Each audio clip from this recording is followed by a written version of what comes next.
بسم اللہ الرحمن الرحیم۔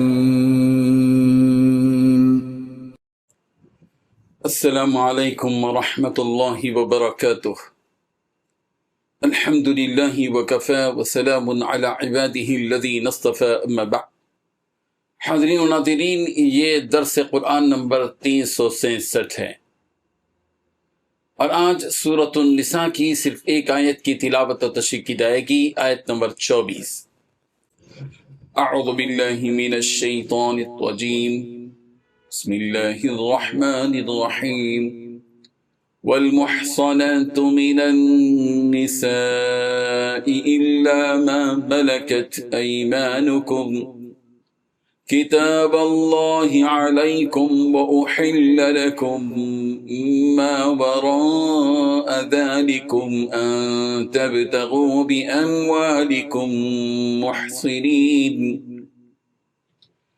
محصنين غير مسافحين، فما استمتعتم به منهن فآتوهن أجورهن فريضة، ولا جناح عليكم فيما تراضيتم به من بعد الفريضة، إن الله كان عليما حكيما۔ صدق اللہ العظیم۔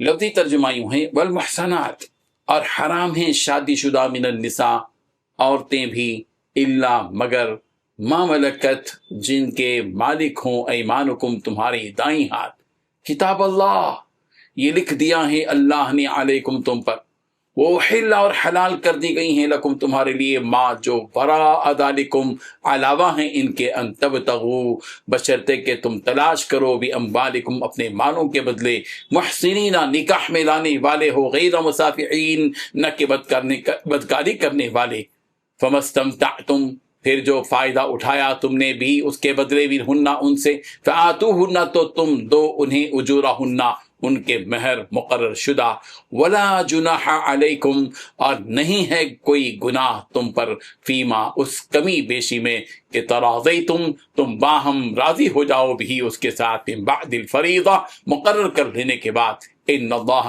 کان علیما حکیما، بلا شبہ اللہ ہے خوب جاننے والا، بڑا حکمت والا۔ ترجمہ یوں ہیں، اور شوہر والی عورتیں بھی تم پر حرام ہیں، مگر وہ جو قید ہو کر باندیوں کے طور پر تمہارے قبضے میں آ جائیں۔ یہ حکم اللہ نے تم کو لکھ دیا ہے، اور ان محرمات کے سوا دوسری عورتیں تم پر حلال ہیں، اس طرح سے کہ مال خرچ کر کے ان سے نکاح کر لو، بشرطے کہ نکاح سے مقصود عفت قائم رکھنا ہو، نہ کہ شہوت پرستی۔ تو جن عورتوں سے تم لطف اندوز ہوئے، ان کا مہر جو مقرر کیا ہو ادا کر دو، اور اگر مقرر کرنے کے بعد آپس کی رضامندی سے مہر میں کمی بیشی کر لو تو تم پر کچھ گناہ نہیں ہے، بے شک اللہ سب کچھ جاننے والا، حکمت والا ہے۔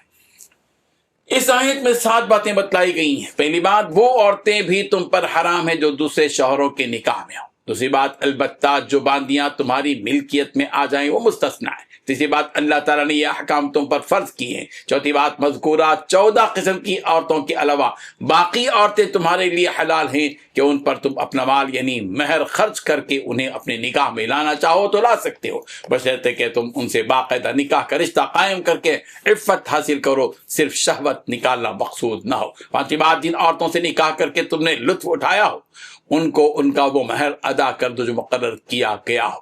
چھٹی بات، مہر مقرر کرنے کے بعد بھی جس کمی بیشی پر تم آپس میں رضامند ہو جاؤ اس میں تم پر کوئی گناہ نہیں ہے۔ ساتویں بات، یقین رکھو کہ اللہ ہر بات کا علم بھی رکھتا ہے، حکمت کا بھی مالک ہے۔ بزرگان محترم، پچھلی آیت میں ان عورتوں کی فہرست تھی جن سے نکاح کرنا حرام ہے، یعنی 13 قسم کی یا 14 قسم کی ایسی عورتوں کا ذکر جن سے نکاح کرنا حرام۔